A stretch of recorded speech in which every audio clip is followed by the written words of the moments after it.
10 taon akong naging matapat na asawa, pero sa isang iglap, gumuho ang lahat. Habang pinupuyatan ko ang pagpapalago ng aming yaman, lihim palang nilulustay ni Ricardo ang bawat sentimo ko para sa kanyang kabit at anak. Akala ko baog ako. Yun pala, ginagamit lang nila ang pera ko para bumuo ng sariling pamilya. Ngayong gabi, magtatapos na ang aking pagiging martir. Babawiin ko ang lahat, ang yaman, ang dangal, at ang bawat luhang ibinuhos ko. Handa ka na bang makitang mawalan ang taong nang iwan sa akin sa kawalan? Wala siyang alam, Nicole. Basta magpadala ka lang ng bill ng ospital, kukunin ko sa account niya. Hayaan mo siyang magpakapagod sa opisina para naman sa atin at sa anak natin ang lahat ng perang kinikita niya. Ang boses na yon, ang boses ni Ricardo na laging naglalambing sa kanya gabi-gabi, ay tila isang malamig na punyal na unti-unting ibinaon sa likod ni Maricel. Nakatayo siya sa labas ng kanilang silid. Bit-bit ang isang maliit na kahon ng relos na pinag-ipunan niya ng 6 na buwan para sa kanilang ika-10 anibersaryo. Ngunit ang bawat salitang lumalabas sa bibig ng kanyang asawa ay tila lason na dahan-dahang pumapatay sa bawat selula ng kanyang pagkatao. Huwag kang mag-alala, mahal. Konting tiis na lang. Kapag nakuha ko na ang pirma niya sa bagong investment project, hindi na natin kailangang magtago. Siya ang nagtatrabaho, pero tayo ang reyna at hari ng imperyong ito. Dagdag pa ni Ricardo na sinundan ng isang mahinang tawa, isang tawang puno ng pangungutya. Dahan-dahang napaatras si Maricel patungo sa kusina. Sa ibabaw ng mesa, mausok pa ang inihanda niyang paboritong pinakbet at sinangag ni Ricardo. Maingat niya itong niluto, sa kabila ng pagod mula sa maghapong pag-aayos ng mga audit report sa Makati. Ang bawat hiwa ng gulay ay may kasamang dalangin na sana, sa gabi ng kanilang anibersaryo, ay muli silang pagpalain ng pagkakataong magkaanak. Ngunit habang ang halimuyak ng masarap na hapunan ay namamayani sa hangin, ang mundo ni Maricel ay nagsisimulang gumuho. Ang init ng kalan ay tila lumipat sa kanyang dibdib, ngunit hindi ito init ng pagmamahal, kundi isang nagniningas na hapdi. Tiningnan niya ang kanyang mga kamay na sa loob ng 10 taon ay humawak sa panulat upang palaguin ang yaman ng kanilang pamilya. Mga kamay na nag-alaga kay Ricardo noong wala pa itong pangalan sa industriya. Nanginginig ang kanyang mga daliri. Ang maliit na kahon ng relos ay dulas na nahulog mula sa kanyang palad. Wala itong ingay na nilikha dahil sa kapal ng carpet, ngunit sa pandinig ni Maricel, ang pagbagsak na yon ay tila isang malakas na pagsabog na umasak sa huling piraso ng kanyang pagtitiwala. Ang kanyang lalamunan ay tila sinakal ng isang tuyong bara. Hindi siya makahinga. Ang bawat pintig ng kanyang puso ay naghahatid ng tindi ng sakit na hindi kayang ilarawan ng kahit anong salita. Gusto niyang sumigaw. Gusto niyang sugurin ang silid at sampalin ang katotohanan sa mukha ni Ricardo. Ngunit ang kanyang katawan ay tila naging isang estatwa ng yelo. Isang malalim na katahimikan ang bumalot sa kusina, maliban sa tunog ng kanyang sariling paghinga, na tila isang huling hiling ng isang taong nalulunod. Ang mga pangarap na binuo niya sa loob ng isang dekada, ang mga plano para sa hinaharap, ang mga sakripisyong ginawa niya para sa pamilya ni Ricardo, ang bawat gabing pinili niyang magtrabaho kaysa magpahinga, lahat ng yon ay naging abo sa isang saglit. Sino ang batang tinutukoy niya? Ang tanong na paulit-ulit na umalingaw-ngaw sa kanyang isipan. Angelo? Naalala niya ang mga buwanang donasyon na ipinapadala niya sa isang ospital. Ang mga gastusing medikal na sinasabi ni Ricardo na para sa anak ng isang yumaong kaibigan. Ang kabutihan ng kanyang puso ay ginamit na sandata laban sa kanya. Ang perang pinaghirapan niya ay ginamit upang buhayin ang bunga ng pagtataksil ng kanyang asawa. Maya-maya pa, narinig niya ang pagpihit ng doorknob. Ang mga yabag ni Ricardo ay papalapit sa kusina, masigla at tila walang dalang kasalanan. Wow! Smells good, mahal. Happy anniversary! Masayang bati ni Ricardo habang papalapit sa kanya para yakapin siya mula sa likuran. Nanigas ang buong katawan ni Maricel. Ang amoy ng pabangong ibinigay niya rito noong nakaraang Pasko ay tila naging amoy ng nabubulok na kasinungalingan. Sa bawat dampi ng balat ni Ricardo, sa kanyang balikat, tila may libu-libong karayom na tumutusok sa kanyang kaluluwa. Pinilit niyang ikuyom ang kanyang mga kamao sa ilalim ng mesa. Pinilit niyang huwag hayaang pumatak ang mga luhang nagbabadyang kumawala sa kanyang mga mata. Sa harap ng salamin ng kanilang buhay, nakikita niya ang isang babaeng sugatan, duguan, at talunan. Ngunit sa likod ng mga matang yon, may isang bagong apoy na nagsisimulang mag-alab. Humarap siya kay Ricardo na may isang malamig na ngiti, isang ngiting hindi umabot sa kanyang mga mata. Happy anniversary, Ricardo! Mahinang sagot niya. Ang boses niya ay kalmado, ngunit sa loob niya, ang bawat salita ay isang panata ng pagbabago. Hanggang kailan ko kayang panindigan ang pagpapanggap na ito? Hanggang kailan ko kayang tingnan ang mukha ng lalaking nagnakaw ng aking kinabukasan habang hinihintay ang tamang oras para bawiin ang lahat? Ang bawat subo ng pagkaing inihanda ni Maricel ay tila isang butil ng bubog na bumabara sa kanyang lalamunan. Sa kabila ng hapdi sa kanyang dibdib, pinilit niyang nguyain ang pagkain habang nakatingin sa mukha ng lalaking 10 taon niyang pinagkatiwalaan. Si Ricardo, sa ilalim ng malamig na liwanag ng kanilang chandelier, ay mukhang isang perpektong asawa, maasikaso, nakangiti, at tila punong-puno ng pagmamahal. Alam mo, mahal, simula ni Ricardo habang dahan-dahang hinihiwa ang karne sa kanyang pinggan. Iniisip ko kanina habang nagmamaneho pa uwi. Napakatahimik ng bahay natin. 10 taon na tayo, pero parang may kulang pa rin, di ba? Napatigil ang kamay ni Maricel sa paghawak ng tinidor. Alam niya kung saan patungo ang usapang ito. Ito ang paboritong laro ni Ricardo, ang laro ng panunumbat na nakabalot sa mabulaklak na salita. Ang tinutukoy mo ba ay anak, Ricardo? Mahinang tanong ni Maricel. Ang kanyang boses ay nananatiling kalmado. Kahit na sa loob niya ay tila may isang malaking bagyong nagngangalit. Binitawan ni Ricardo ang kanyang kubyertos at hinawakan ang kamay ni Maricel sa ibabaw ng mesa. Ang kanyang haplos, na dati ay nagbibigay ng init kay Maricel, ay tila naging isang malamig na kadena ngayon.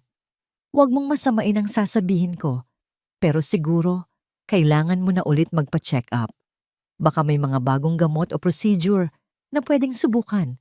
Sabi ni nanay, baka masyado ka ring pagod sa trabaho kaya hindi tayo nabibiyayaan. Minsan naiisip ko, kung hindi ka lang sana masyadong tutok sa pagpapalago ng pera natin, baka may bata nang tumatakbo sa pasilyo ng bahay na ito. Isang mapait na ngiti, ang muntik nang kumawala sa mga labi ni Maricel. Gusto niyang isigaw rito na alam na niya ang tungkol kay Angelo.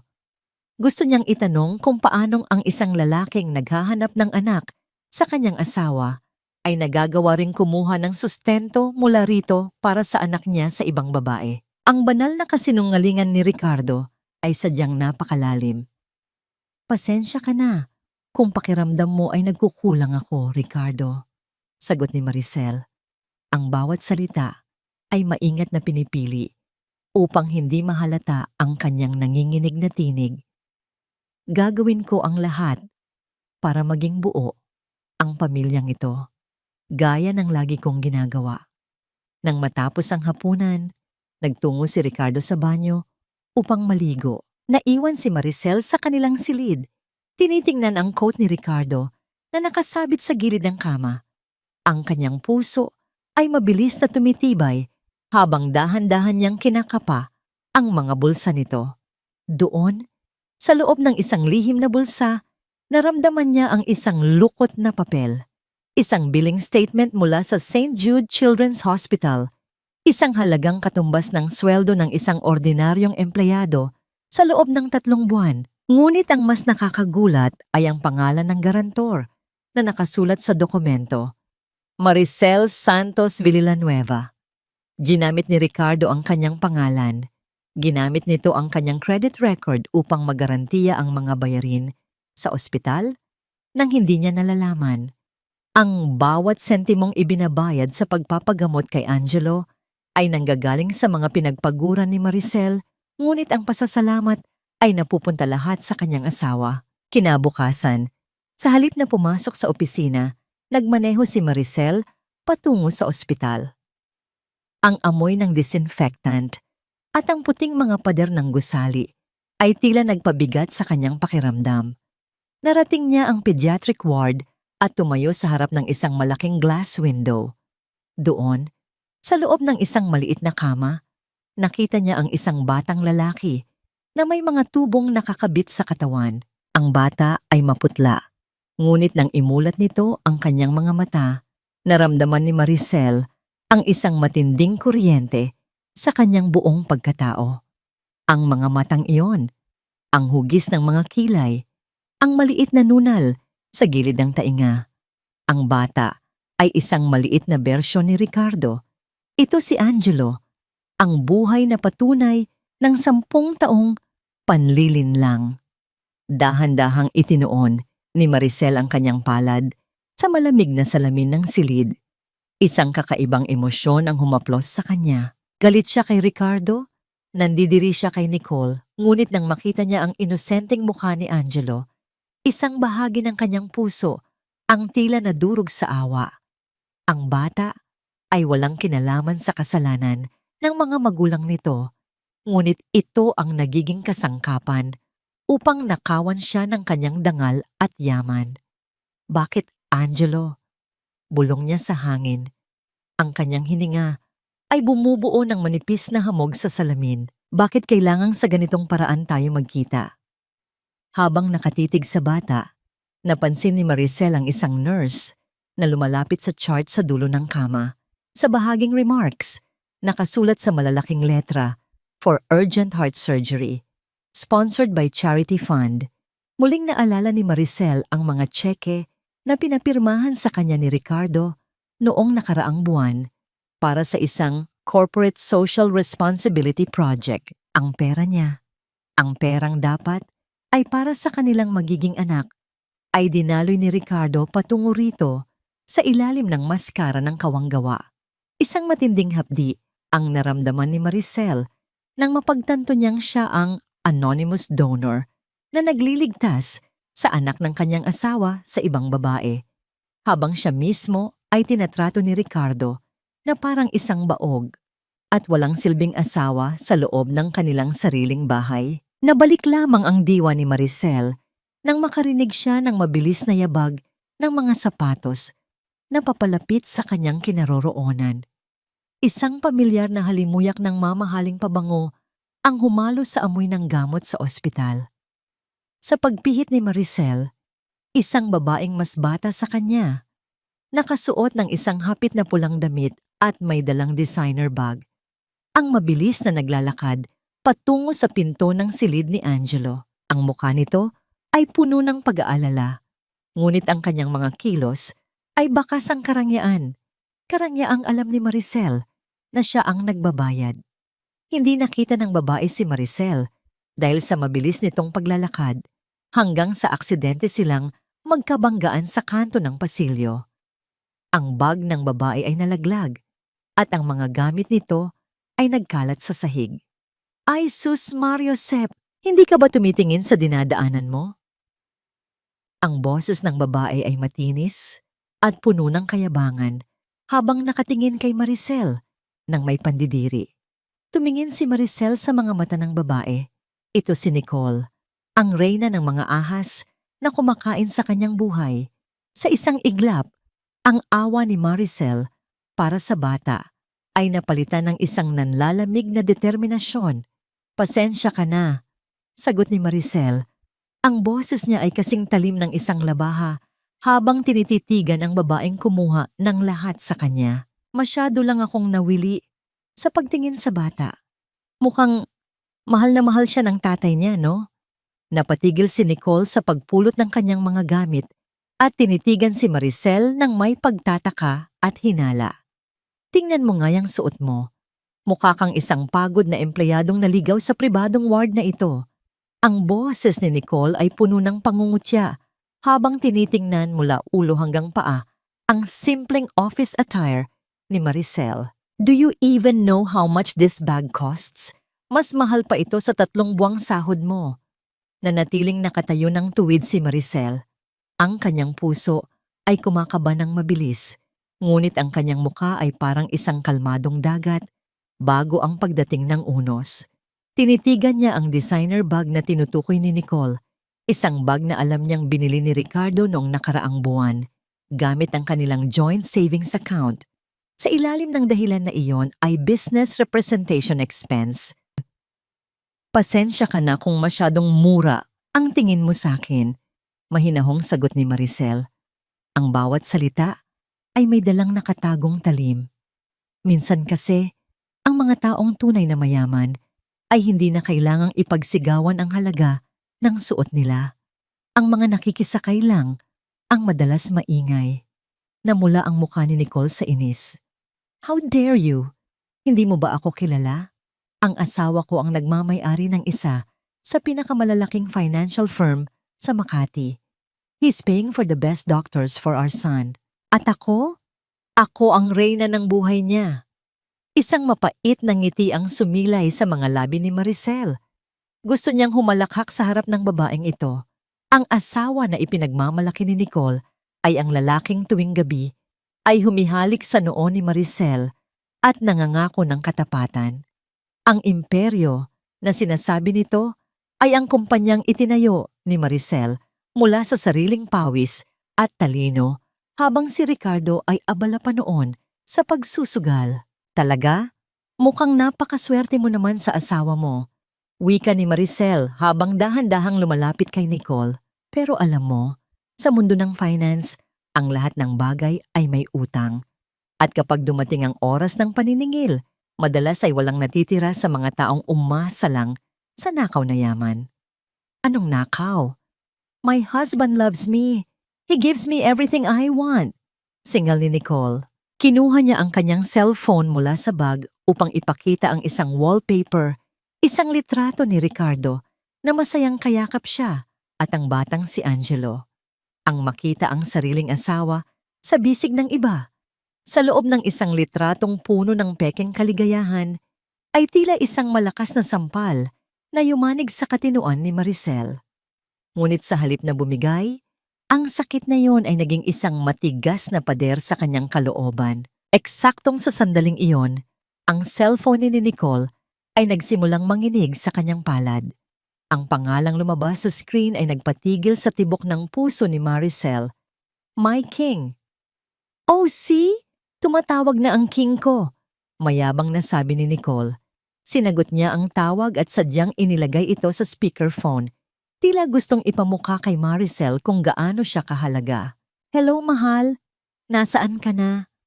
Kanina pa kita hinihintay sa hospital. Ang boses ni Ricardo ay malambing. Ang boses na ginagamit nito kapag may hihilingin itong pabor kay Maricel. I'm here na, mahal. May nakabangga lang akong isang rude na babae dito sa hallway.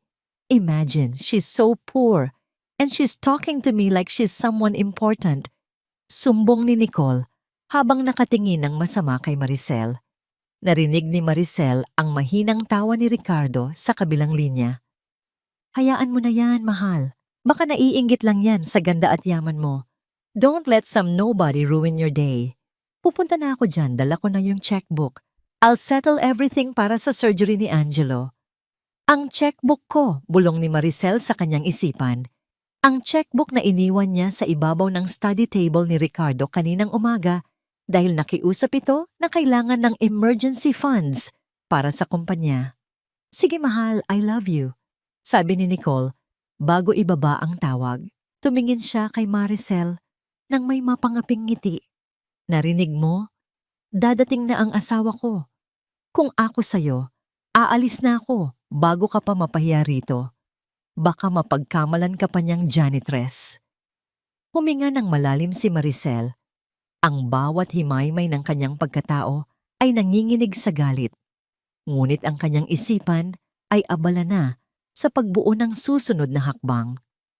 Hindi pa ito ang tamang oras para sa komprontasyon. Gusto niyang makita kung hanggang saan ang kayabangan ni Nicole at kung gaano kalalim ang pagtataksil ni Ricardo.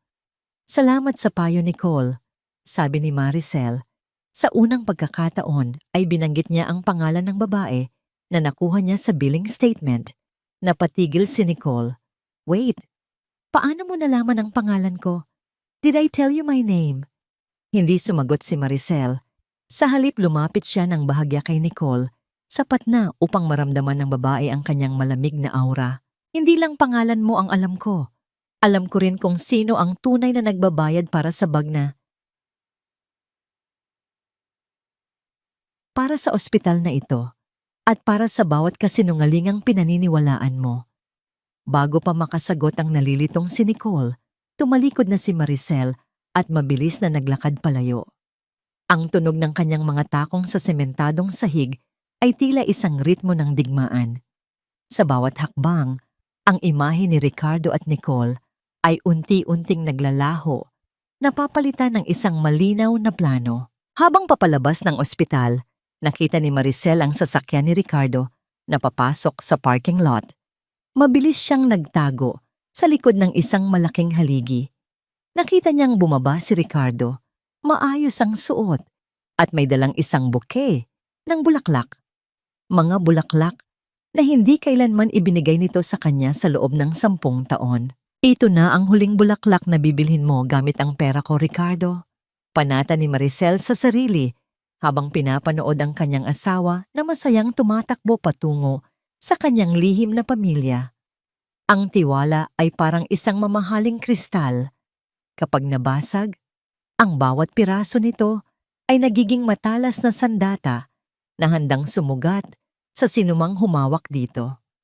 Sa bawat gabi na tumatabi si Ricardo sa kanya, nararamdaman ni Maricel ang lamig ng isang bangkay sa kanyang tabi. Ngunit sa halip na itulak ito palayo, pinili niyang yakapin ang pagkakataon upang simulan ang kanyang marahan, ngunit tiyak na paghihiganti. Isang gabi, habang ang ulan ay malakas na pumapatak sa bubong ng kanilang mansyon, naupo si Maricel sa gilid ng kanilang kama. Hawak niya ang isang panyo na may bahid ng pulang lipstick, isang sadyang pagpapanggap na siya ay may malalang karamdaman. Pinilit niyang maglabas ng isang mahina at tuyot na ubo, sapat na upang magising ang natutulog na si Ricardo. Mahal, ayos ka lang ba? Tanong ni Ricardo. Ang kanyang tinig ay puno ng huwad na pag-aalala habang kinukuskos ang kanyang mga mata. Hindi ko alam, Ricardo. Mahinang sagot ni Maricel. Ang kanyang boses ay tila isang kandilang malapit ng mamatay. Nitong mga nakaraang araw, pakiramdam ko ay unti-unti nang nauubos ang lakas ko. Ang sabi ng doktor, baka dahil ito sa sobrang stress at ang luma kong sakit sa puso na muling bumabalik. Agad na umupo si Ricardo at hinawakan ang balikat ni Maricel. Bakit ngayon mo lang sinabi? Kailangan nating magpa-check up sa pinakamagaling na espesyalista. Tumingin si Maricel sa mga mata ni Ricardo, naghahanap ng kahit katiting na tunay na pagmamahal, ngunit ang nakita lamang niya ay ang kislap ng isang taong nakakita ng pagkakataon. Wag na, mahal. Ang gusto ko lang ay masigurong kung sakaling may mangyari sa akin, ay protektado ka. Ikaw ang tanging kayamanan ko sa mundong ito. Kinuha ni Maricel ang isang folder mula sa kanyang nightstand. Ito ang mga dokumento para sa pagsasali ng aking mga co-fund sa kumpanya at ang paglilipat ng ating mga ari-arian sa ilalim ng iyong pangalan. Gusto kong ikaw ang humawak ng lahat para hindi ka na mahirapan sakaling mawala ako. Nakita ni Maricel ang mabilis na paglunok ni Ricardo. Ang sakim na ningning sa mga mata nito ay hindi maitago. Sigurado ka ba rito, Maricel? Alam mo namang hindi ko habol ang pera mo. Alam ko, Ricardo. Kaya nga mas panatag ako na nasa iyo ang lahat. Sagot ni Maricel habang iniabot ang panulat. Pirmahan mo na ito para sa katahimikan ng aking loob. Hindi na nagdalawang isip si Ricardo. Sa ilalim ng madilim na silid, ang tunog ng panulat na humahagod sa papel ay tila isang hatol na isinusulat ng kanyang sariling kamay. Hindi niya binasa ang maliliit na letra sa dulo ng dokumento, ang Moral Turpitude Clause na sadyang isiningit ni Maricel. Isang probisyon na nagsasaad na kapag napatunayang ang tagapagmana ay nagkasala ng pagtataksil sa asawa o anumang krimen laban sa moralidad, ang lahat ng nasabing ari-arian ay automatikong mababawi at mapupunta sa isang lihim na pundasyon. Nang matapos ang pirmahan, muling nahiga si Ricardo na may malapad na ngiti. Tila isang haring nakuha na ang kanyang korona. Samantala, si Maricel ay nanatiling nakaupo. Pinapanood ang kanyang asawa na mabilis na nakatulog muli. Ang bawat tibok ng kanyang puso ay nagsasabing malapit na ang katapusan ng kanilang huwad na pagsasama. Kinabukasan, dinalaw ni Maricel ang kanyang biyenan na si Lola Remedios. Ang matanda ay nakaupo sa kanyang tumba-tumba sa veranda ng lumang bahay nito sa Bulacan. Sa bawat indayog ng upuan, tila may mga alaala silang pinagsasaluhan. "Lola, mukhang pagod na po ako," bulong ni Maricel habang nakasandal ang kanyang ulo sa tuhod ng matanda. Hinaplos ni Lola Remedios ang buhok ni Maricel. Ang kanyang mga kamay ay magaspang, ngunit puno ng init. "Alam ko ang lahat, anak. Ang bawat luhang inililihim mo, ang bawat gabing hindi mo kasama ang asawa mo." Nararamdaman ko. Napaangat ang tingin ni Maricel. "Lola, huwag kang sumuko, Maricel. Ang isang babaeng marunong magmahal ay marunong ding lumaban," wika ni Lola Remedios sa isang seryosong tono. "Alam kong nahihirapan ka, pero tandaan mo ang katotohanan ay parang araw. Hindi ito pwedeng itago ng anumang makapal na ulap. Huwag kang susuko sa labang ito." Ang mga salita ni Lola Remedios ay tila isang gamot na humilom sa ilang bahagi ng nasugatang kaluluwa ni Maricel. Sa unang pagkakataon, naramdaman niyang hindi siya nag-iisa sa labanang ito. Habang nagmamaneho pa uwi, tumunog ang cellphone ni Maricel. Isang hindi kilalang numero ang lumitaw sa screen. "Hello? Sino ito?" tanong niya. "Attorney Daniel ito, Maricel. Ang dating abogado ng tatay mo." Sagot ng isang baritono at pamilyar na boses mula sa kanyang nakaraan. "May mga dokumentong iniwan ng iyong ama bago siya pumanaw na ngayon ko lang pwedeng ilabas. May kinalaman ito sa isang malaking lupaing nakapangalan sa iyo na hindi alam ng asawa mo." Napatigil ang sasakyan ni Maricel sa tabi ng daan. Ang bawat impormasyong natatanggap niya ay tila mga piraso ng isang puzzle na unti-unting nabubuo. "Bakit ngayon lang, attorney?" "Daniel, dahil sinabi ng tatay mo na ilabas ko lang ito kapag dumating ang araw na kailangan mo nang tumayo sa sarili mong mga paa," sagot ng abogado. "Magkita tayo bukas. Kailangan mong malaman ang buong katotohanan tungkol sa kung bakit niya pinili si Ricardo para sa'yo." Nang makauwi si Maricel, nakita niya si Ricardo na naghihintay sa pintuan. Ang mukha nito ay madilim at puno ng hinala habang hawak ang kanyang sariling cellphone. "Sino ang kausap mo, Maricel? Bakit ganyan ang hitsura mo?" tanong ni Ricardo.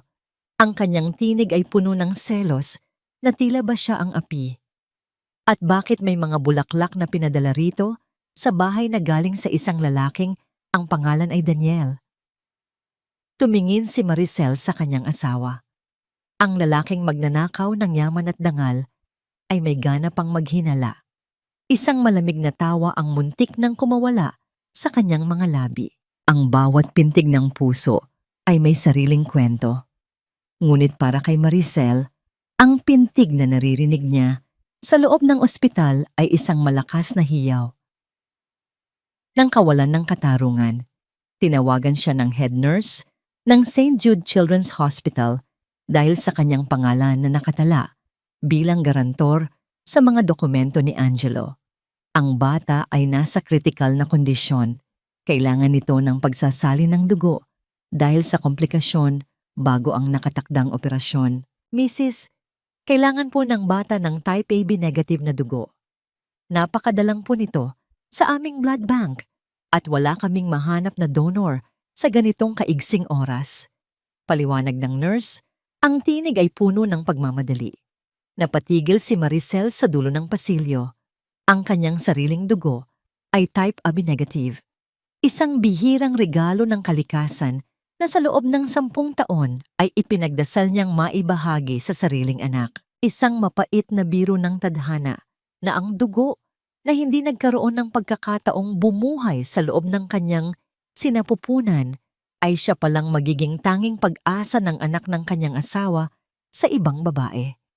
Isang matinding digmaan ang naganap sa loob ng kanyang isipan. Gusto niyang tumalikod.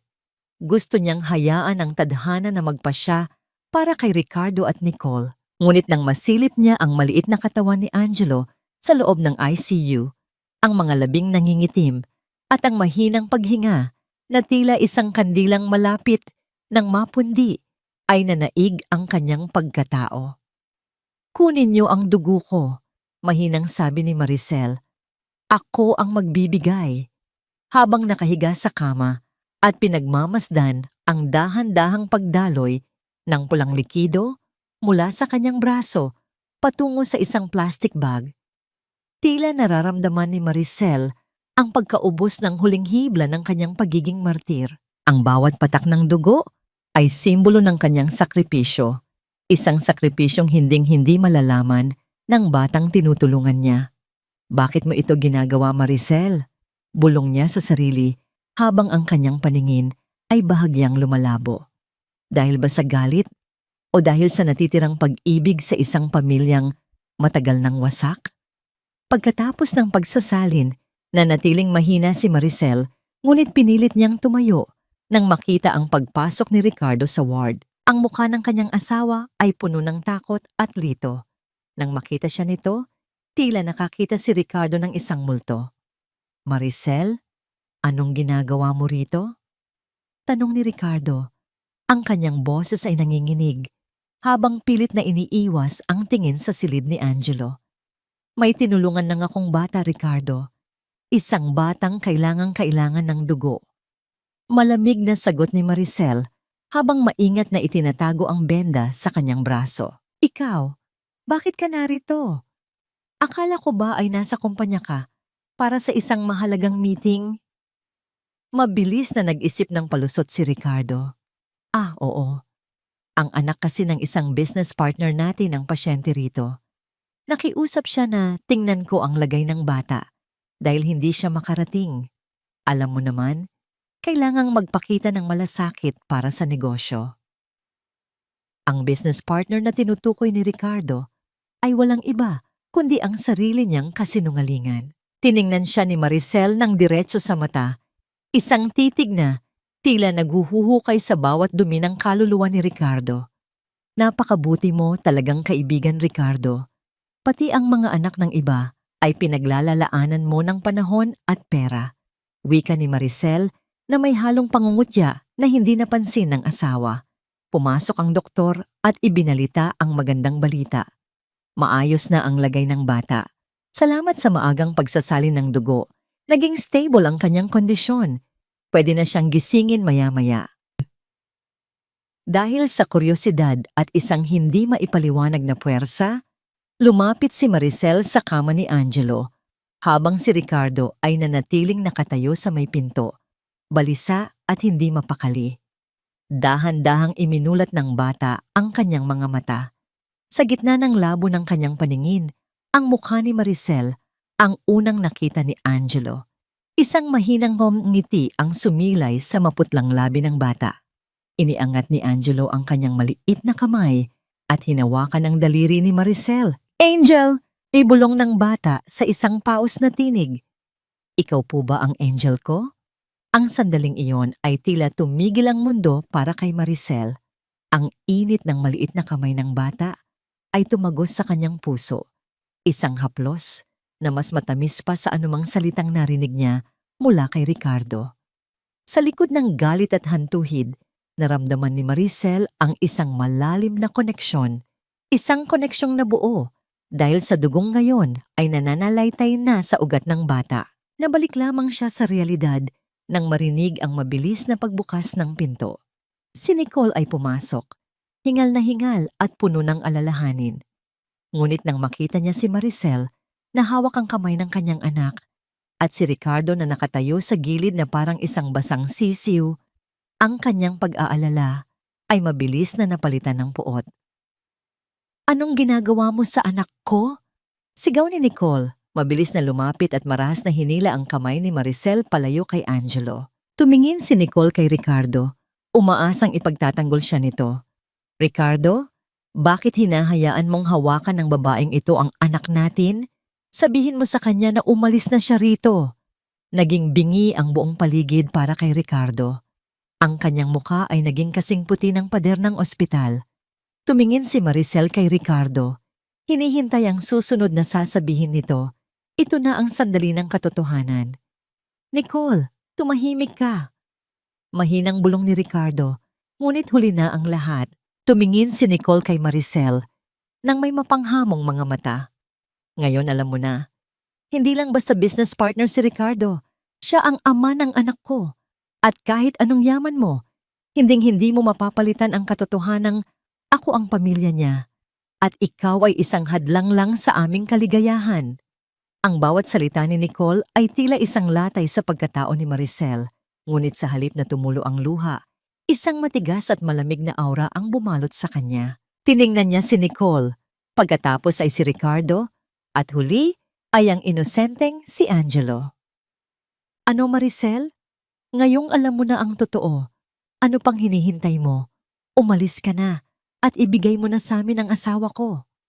Ang boses ni Nicole ay tila isang matalim na itak na pilit hinihiwa ang huling hibla ng dangal ni Maricel sa gitna ng pasilyo ng ospital.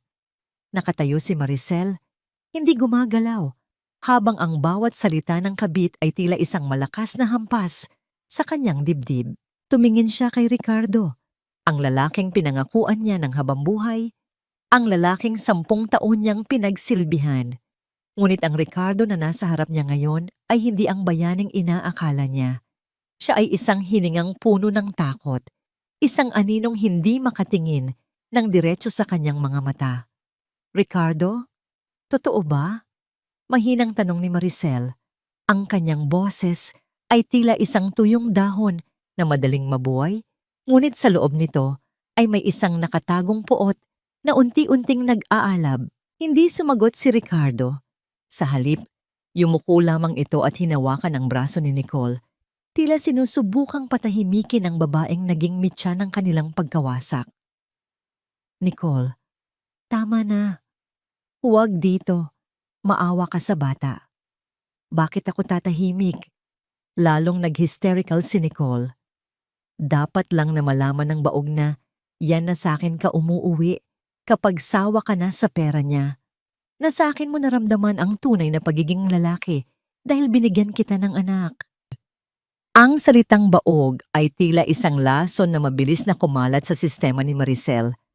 Naramdaman niya ang panginginig ng kanyang mga tuhod, ang panlalamig ng kanyang mga kamay na kani-kanina lang ay nagbigay ng dugo para sa batang nasa loob ng silid. Ang kabutihang loob na kanyang ipinamalas ay binalikan siya ng isang marahas na insulto. Isang malalim na hininga ang kinuha ni Maricel. Pinilit niyang ituwid ang kanyang likod. Ang bawat sentimetro ng kanyang pagkatao ay nagnanais na sumabog. Ngunit ang kanyang isipan ay nananatiling matalas. Tiningnan niya si Nicole, ang babaeng umaasa sa bawat sentimong pinaghirapan niya. At pagkatapos ay muling ibinaling ang tingin sa kanyang duwag na asawa. "Hindi ko kailangang makinig sa ingay ng isang taong nabubuhay lang sa limos ko." Malamig na sabi ni Maricel. Ang bawat salita ay kasing talim ng isang kristal. Tumalikod siya at naglakad palayo. Hindi pinapansin ang mga sigaw ni Nicole at ang pagtawag ni Ricardo sa kanyang pangalan. Ang tunog ng kanyang mga takong sa sementadong sahig ay tila isang malinaw na kumpas, isang paglayo mula sa pagiging tahimik at mapagtiis tungo sa pagiging may kontrol sa sariling kapalaran. Kinabukasan, nabasag ang katahimikan sa opisina ni Maricel sa Makati Nang marahas na bumukas ang pinto, pumasok si Ricardo. Gusot ang suot at bakas ang puyat sa kanyang mga mata. Agad nitong nilapitan si Maricel na noon ay tahimik na nagbabasa ng mga ulat. Maricel, pag-usapan natin ito. Nagkamali ako, oo. Pero maniwala ka, ikaw pa rin ang mahal ko. Si Nicole. Wala lang yon. Nadala lang ako ng emosyon dahil sa bata. Pagsusumamo ni Ricardo habang pilit na hinahawakan ng kamay ng asawa. Dahan-dahang iniangat ni Maricel ang kanyang tingin. Wala nang luha sa kanyang mga mata, kundi isang malamig at madilim na kawalan. Wala lang. 10 taon nating sinubukang magkaanak, Ricardo. 10 taon akong uminom ng kung ano-anong gamot. Nagpa-therapy. At umiyak gabi-gabi dahil akala ko ay ako ang may pagkukulang. Pero habang ginagawa ko yon, may pamilya ka na pala sa iba. At ang masakit pa, ako ang nagbabayad para sa luho nyo? Maricel, please, aayusin ko ang lahat. Handa akong iwan si Nicole, basta wag mo lang akong iwan. Wag mong bawiin ang kumpanya, sabi ni Ricardo, at doon lumabas ang tunay na motibo ng kanyang pagsusumamo, ang pera.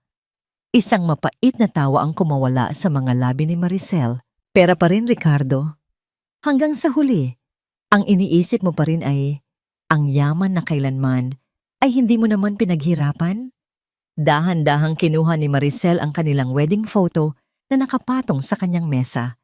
Isang litratong kuha sa isang magarang simbahan kung saan nangako sila ng katapatan sa harap ng Diyos at ng tao.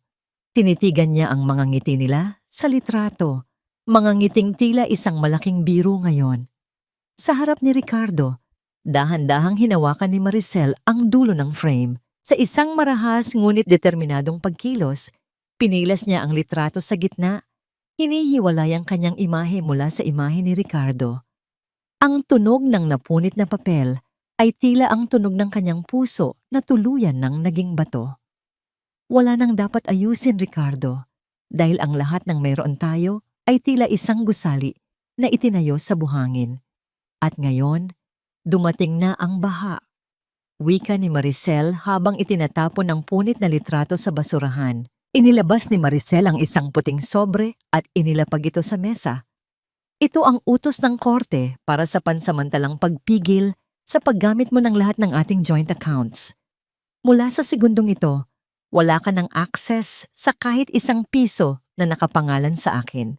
Namilog ang mga mata ni Ricardo. Anong ginawa mo, Maricel? Hindi mo pwedeng gawin sa akin ito. Asawa mo ako. Asawa mo lang ako kapag kailangan mo ng pondo, Ricardo. Pero ngayon, ako na ang may-ari ng lahat ng baraha. Sagot ni Maricel. Ang boses niya ay walang bahid ng pag-aalinlangan. Nang makaalis ang isang galit at desperadong Ricardo, naiwang mag-isa si Maricel sa kanyang malawak na opisina. Ang pagod ay unti-unting dumadaloy sa kanyang katawan, ngunit hindi niya pinayagang muling pumatak ang luha. Eksaktong sa sandaling iyon, tumunog ang kanyang personal na cellphone. Isang mensahe mula sa isang hindi kilalang numero ang lumitaw sa screen. Gusto mo bang malaman kung saan galing ang perang ginamit ni Ricardo para pambili ng mansyon ni Nicole? Hindi lang ito galing sa bulsa mo, Maricel. May mas malalim pa siyang ninanakaw. Napatitig si Maricel sa mensahe. Ang bawat lihim na nabubunyag ay tila isang panibagong sugat. Ngunit kasabay nito ay ang pagbuo ng isang mas matibay na baluti. Hindi lang dangal mo ang ninakaw niya, Maricel, pati ang kinabukasan ng mga batang walang kalaban-laban, dinamay niya sa kanyang kasakiman. Ang boses ni Attorney Daniel ay tila isang malamig na hanging umiihip sa loob ng isang abandonadong simbahan, puno ng seryosong babala at malalim na lungkot. Nakaupo sila sa isang sulok ng isang tahimik na parke habang ang ulan ay dahan-dahang pumapatak, lumilikha ng maliliit na bilog sa ibabaw ng lawa. Ang bawat patak ay tila isang luhang hindi mailabas ni Maricel. Inilapag ni Daniel ang isang makapal na asul na folder sa mesa. Sa loob nito ay ang mga audit report ng Pundasyon ng Pag-asa, ang scholarship fund para sa mga ulila, at mahihirap na bata na binuo ni Maricel bilang alaala sa kanyang yumaong ama. Ito ang kanyang baby. Ang proyektong ibinuhos niya, ang lahat ng kanyang pagmamahal dahil hindi siya pinalad na magkaroon ng sariling anak. Anong ibig mong sabihin, Daniel? Mahinang tanong ni Maricel. Ang kanyang mga daliri ay dahan-dahang gumapang sa ibabaw ng folder. Tila natatakot sa kung anong katotohanan ang nakatago sa loob. Binuksan ko ang mga liquidation report na ipinadala sa akin ng anonymous source. Paliwanag ni Daniel habang nakatingin ng diretso sa mga mata ni Maricel. Si Ricardo, gumawa siya ng mga ghost scholars. Ang mga perang dapat ay pambayad sa tuition at gamot ng mga batang ito ay inilipat niya sa isang dummy account. At ang account na iyon, Maricel, ay ang account na ginamit niya para ipambili ng mansyon at mga mamahaling sasakyan ni Nicole. Naramdaman ni Maricel ang isang matinding pag-ikot ng kanyang sikmura. Ang kumpanyang ninakawan ni Ricardo ay masakit, ngunit ang pagnakawan ang mga batang naghihikahos ay isang antas ng kasamaan na hindi niya akalaing magagawa ng lalaking pinakasalan niya. Ang bawat sentimong pinaghirapan niya ay nadungisan ng dugo at luha ng mga batang nawalan ng pagkakataong makapag-aral. Napakasama niya. Bulong ni Maricel. Ang kanyang paningin ay nagsimulang lumabo dahil sa luhang kanina pa niya pinipigilan. Hindi lang niya ako niloko bilang asawa. Nilapastangan niya ang alaala ng tatay ko. Ginamit niya ang kabutihan ng pundasyon para sa kanyang kalibugan. Nabalik lamang ang kanyang ulirat nang maramdaman ang mainit na kamay ni Daniel na tumakip sa kanyang nanginginig na kamao. Ang haplos ni Daniel ay hindi katulad ng kay Ricardo. Wala itong halong pangako o panlilinlang, kundi isang tahimik na suporta. Huwag kang mag-alala, Maricel. Nandito ako. Hindi ko hahayaang makalusot siya rito. Pangako ni Daniel. Ang bawat pirma niya sa mga pekeng dokumentong ito ay magsisilbing rehas na magkukulong sa kanya. Pero kailangan nating maging matalino. Kailangan nating hintayin ang tamang sandali para isampal sa kanya ang lahat ng ito. Isang malalim na buntong hininga ang kumawala sa mga labi ni Maricel.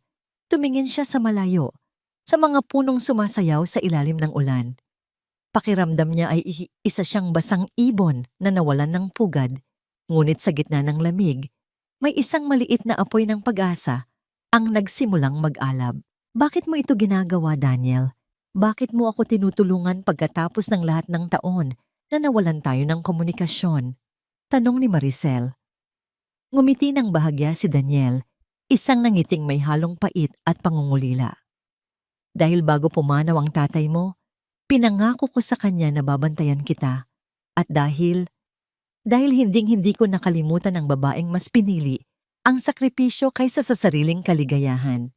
Nang maghiwalay sila, nagmaneho si Maricel pauwi sa kanilang mansyon. Ang bahay na dati ay itinuturing niyang palasyo ay tila naging isang malaking nicho ngayon.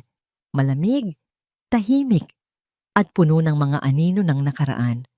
Pagpasok niya sa pintuan, nakita niya si Ricardo na naghihintay sa dilim ng sala. Hawak nito ang isang baso ng alak at bakas, sa mukha ang matinding galit. Saan ka galing? Tanong ni Ricardo. Ang boses niya ay paos at puno ng pagbabanta. Nakita kita, Maricel. Nakita kitang kasama ang lalaking yun sa parke. Sinusubukan mo ba akong gantihan? Sinusubukan mo bang gumamit ng ibang lalaki para sirain ako? Hindi natinag si Maricel. Tumingin siya kay Ricardo nang may halong pandidiri na hindi na niya itinago. Ang kapal ng mukha mong magtanong kung nasaan ako habang ikaw ay nagnanakaw sa mga batang ulila para lang buhayin ang kabit mo. Nabitawan ni Ricardo ang baso ng alak.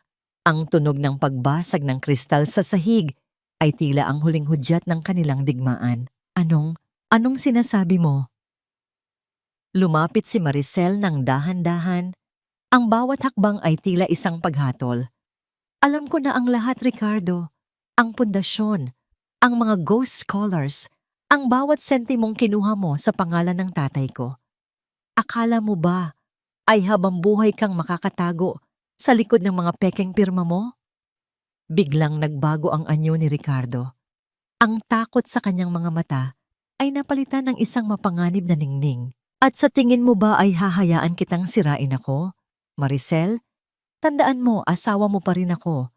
Kapag bumagsak ako, kakalad ka rin kita kasama ko. Ngunit bago pa makasagot si Maricel, ang kanyang cellphone ay tumunog. Isang mensahe mula kay Nicole ang bumungad sa screen. Kung gusto mong makita ang anak mo, pumunta ka sa lumang bodega sa labas ng bayan. Kung hindi, baka hindi mo na siya muling makitang humihinga. Nanigas ang buong katawan ni Maricel. Ang bata, si Angelo. Ang bawat hakbang patungo sa liwanag ay may kaakibat na dilim na pilit humihila sa iyong nakaraan. Sa gabing ito, ang mansyon ng mga Villanueva ay nababalot ng isang mapanlinlang na katuwaan.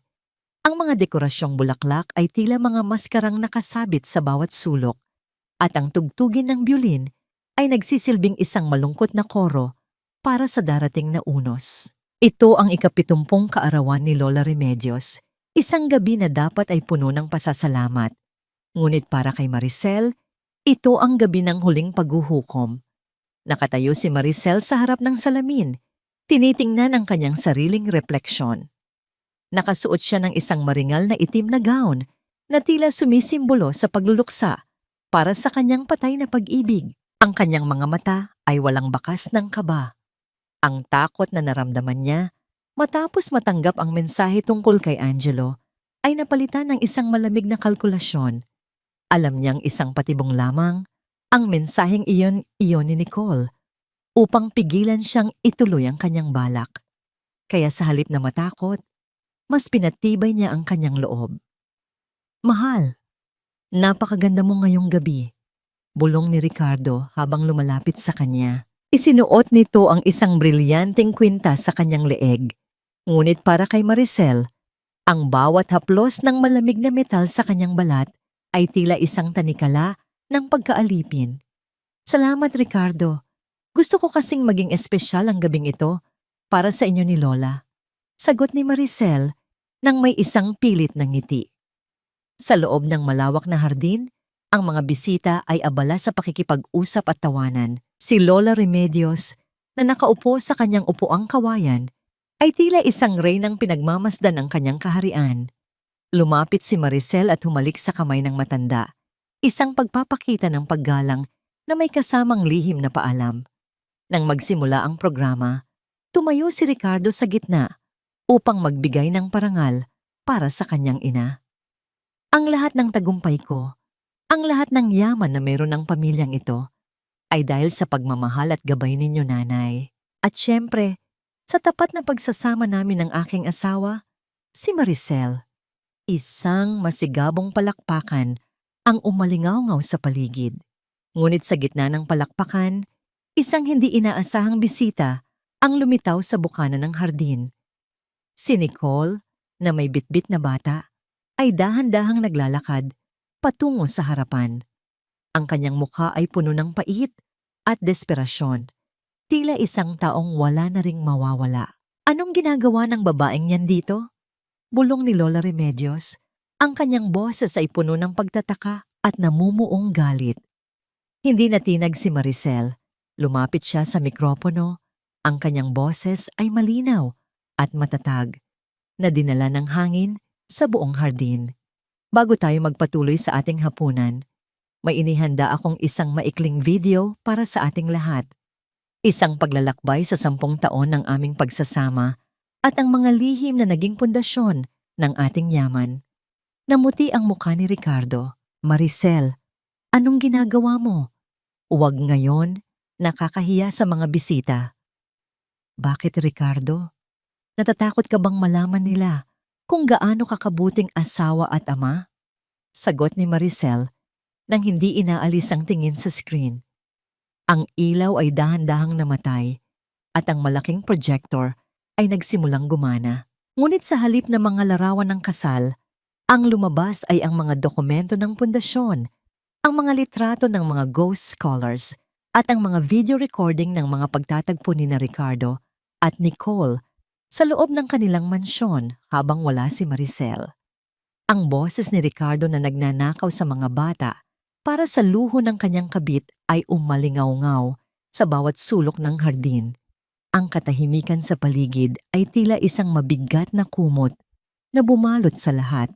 Ang bawat bisita ay napatigil sa pagkain.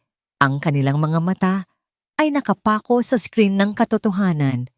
Si Lola Remedios ay napahawak sa kanyang dibdib. Ang kanyang mukha ay bakas ng matinding kabiguan. "Maricel, itigil mo ito!" Sigaw ni Ricardo habang sinusubukang abutin ang laptop. Ngunit hinarangan siya ni Attorney Daniel na kanina pa nakatayo sa tabi. "Huli na ang lahat, Ricardo," malamig na sabi ni Daniel. Lumapit si Nicole sa gitna. Umiiyak at isinisigaw ang kanyang karapatan. "Ngayon alam niyo na. Si Ricardo ang ama ng anak ko. Hindi lang siya sayo, Maricel. Kami ang tunay na pamilya niya." Isang malakas na tunog ng sampal ang bumasag sa katahimikan. Si Lola Remedios, sa kabila ng kanyang katandaan, ay tumayo at binigyan ng isang matinding sampal ang kanyang sariling anak. "Ikaw ang nagdala ng kahihiyang ito sa ating pamilya, Ricardo. Ninakawan mo ang mga ulila. Nilapastangan mo ang asawa mo." Napaluhod si Ricardo sa paanan ng kanyang ina, humihingi ng tawad. Ngunit ang kanyang mga mata ay puno pa rin ng galit na nakatuon kay Maricel. Dahan-dahang lumapit si Maricel sa mesa kung saan naroon ang baso ng pulang alak ni Ricardo. Kinuha niya ang kanyang gintong singsing sa kasal, ang simbolo ng 10 taon ng pagtitiis at pagpapakumbaba. Sa harap ng lahat, inihulog niya ang singsing sa loob ng baso ng alak. Ang tunog ng paglubog ng metal sa likido ay tila ang huling tuldok sa kanilang kasaysayan. "Cheers sa iyong kalayaan, Ricardo," wika ni Maricel. Ang bawat salita ay kasing talim ng isang labaha. "Malaya ka na maging pulubi. Dahil mula sa gabing ito, wala ka ng kumpanya, wala ka ng mansyon, at wala ka ng asawa. Ang lahat ng nakita mo sa video ay nasa kamay na ng mga awtoridad." "Hindi mo pwedeng gawin ito," hiyaw ni Nicole habang hawak ang kanyang tiyan. "May isa pang darating. Buntis ako sa pangalawang anak namin. Hindi mo kami pwedeng hayaang magutom." Napatigil ang lahat. Ang revelasyon ni Nicole ay tila isang panibagong pasabog na yumanig sa katinoan ni Maricel. Tiningnan niya ang tiyan ni Nicole. Pagkatapos ay ang duwag na si Ricardo. Eksaktong sa sandaling iyon, ang tunog ng mga sirena ng pulis ay nagsimulang marinig mula sa labas ng gate. Ang bawat asul at pulang ilaw na sumasalamin sa mga bintana ay nagsisilbing hudyat ng katapusan. Ang katahimikan ng madaling araw sa loob ng selda ay tila isang mabigat na kumot na sumasakal sa bawat hininga ni Ricardo. Wala na ang amoy ng mamahaling pabango at ang haplos ng telang seda. Ang tanging nananatili ay ang amoy ng kalawang, pawis, at ang mapait na lasa ng pagsisisi. Nakaupo siya sa sahig na semento. Ang kanyang mga kamay, na dati ay abala sa pagpirma ng mga tsekeng hindi sa kanya, ay ngayon ay nakakandado sa malamig na bakal ng posas. Sa labas ng rehas, ang tunog ng mga yabag ng sapatos na ditakong ay dahan-dahang umalingaw-ngaw sa pasilyo ng presinto. Isang pamilyar na ritmo, matatag, dahan-dahan at puno ng awtoridad.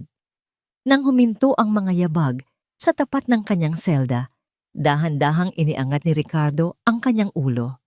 Doon, sa kabila ng bakal, nakatayo si Maricel. Mukha siyang isang reyna na dumadalaw sa isang guho ng nakaraan. Walang emosyon ang mukha, ngunit ang kanyang mga mata ay tila dalawang nagbabagang uling sa dilim. "Maricel, mahal, ilabas mo ako rito." Pagsusumamo ni Ricardo, ang kanyang boses ay paos at basag. Gumapang siya patungo sa rehas, pilit na inaabot ang dulo ng gown ni Maricel. "Nagkamali ako, alam ko, pero huwag mo namang hayaang mabulok ako rito. Isipin mo ang 10 taon natin. Isipin mo ang mga pangarap natin." Tiningnan ni Maricel ang kanyang asawa nang may matinding pandidiri. "Ang 10 taon na sinayang mo sa panloloko? ang mga pangarap na itinayo mo sa luha ng mga batang ninakawan mo. Ricardo, ang lalaking minahal ko ay matagal nang namatay. Ang kaharap ko ngayon ay isang estranghero na puno ng dumi ang kaluluwa. Ginawa ko lang naman ang lahat para sa atin, para magkaroon tayo ng pondong sapat kahit mawala ka. Hiyaw ni Ricardo, muling sinusubukang gumamit ng gaslighting upang baliktarin ang sitwasyon. Natakot ako na kapag nalaman mong hindi tayo magkakaroon ng anak, iiwan mo ako. Kaya kumuha ako ng sa iba para may mag-alaga sa atin sa pagtanda. Isang malamig na tawa ang kumawala sa mga labi ni Maricel. Huwag mo nang gamitin ang kawalan ko ng anak bilang dahilan ng iyong kasakiman. Ninakawan mo ang pundasyon ng tatay ko, hindi dahil sa takot, kundi dahil sa luho. At ang anak na sinasabi mo, nasaan na ang ina ng anak mo ngayon, Ricardo? Napatigil si Ricardo. Ang kanyang mga mata ay lumigid sa paligid, naghahanap ng sagot na alam na niya sa loob ng kanyang puso. Wala na si Nicole, Ricardo. Pagpapatuloy ni Maricel, ang bawat salita ay tila isang latay ng katotohanan. Nang malaman niyang na-freeze ko na ang lahat ng accounts at wala ka ng kahit isang kusing, hindi na siya nag-atubili. Kinuha niya ang lahat ng alahas na binili mo para sa kanya at tumakas kasama ang lalaking dati pa niyang kalantari. At ang masakit, iniwan niya si Angelo sa ospital na parang isang basurang wala ng silbi. Ano? Hindi magagawa ni Nicole yun. Mahal niya ako. At ang pangalawang anak namin, ang boses ni Ricardo ay naging isang mahinang hikbi. Ang pangalawang anak na sinasabi niya, isang malaking kasinungalingan, Ricardo. Ginamit niya lang yun para hindi mo siya iwan habang kinukuha pa niya ang natitirang pera sa vault mo. Ginamit ka lang niya, gaya ng paggamit mo sa akin. Karma, di ba? Wika ni Maricel habang inilalabas ang isang folder mula sa kanyang bag. Inilapag ni Maricel ang mga dokumento sa tapat ng rehas. Ito ang mga papeles para sa pinal na pagbawi ko sa lahat ng ari-ariang ipinangalan ko sa iyo noong nakaraang gabi. Dahil sa moral turpitude clause na pinirmahan mo nang hindi binabasa, wala ka ng karapatan sa kahit anong pag-aari ng mga Villanueva. Mula sa bahay, sa kumpanya, hanggang sa huling butones ng barong na suot mo. Sa akin na ang lahat. Napasandal si Ricardo sa pader ng selda. Ang kanyang buong mundo ay tuluyan ng gumuho. Ang kapangyarihan at yaman na inakala niyang hawak na niya ay naglaho na parang usok sa isang iglap. Maricel, parang awa mo na. Ang anak ko, si Angelo. Huwag mo siyang pabayaan, bulong ni Ricardo. Ang huling hiling ng isang taong wala ng kahit ano. Tinitigan siya ni Maricel ng matagal. Hindi ko siya pababayaan, Ricardo. Pero gagawin ko yun hindi dahil sa'yo, kundi dahil sa dugong ibinigay ko para mabuhay siya. Gagawin ko yun dahil ako ay may konsensya, isang bagay na kailanman ay hindi mo natutunang magkaroon. Tumalikod na si Maricel, ang tunog ng kanyang mga takong ay muling umalingaw-ngaw, papalayo sa kadiliman ng presinto. Habang naglalakad siya sa ilalim ng malamig na liwanag ng buwan, naramdaman niya ang isang kakaibang gaan sa kanyang dibdib. Ang hantuhid ay naroon pa rin, ngunit ang bigat ng pagiging martir ay tuluyan ng naglaho. Nagmaneho si Maricel patungo sa ospital. Ang bawat ilaw ng lungsod na nadadaanan niya ay tila mga bituin ng pag-asa. Nang makarating siya sa silid ni Angelo, nakita niya ang bata na mahimbing na natutulog. Sa tabi ng kama, naroon si Lola Remedios, umiiyak habang hinahaplos ang buhok ng kanyang apo. Anak, tawag ni Lola Remedios nang makita si Maricel. Lumapit ang matanda at niyakap siya ng mahigpit. Patawarin mo ang anak ko. Patawarin mo kami sa lahat ng sakit na idinulot namin sa'yo. Wala po kayong kasalanan, Lola, bulong ni Maricel. Ang kanyang boses ay puno ng pagod, ngunit may kasamang kapayapaan. Nabalik lamang ang kanilang atensyon nang biglang tumunog ang mga makinang nakakabit kay Angelo.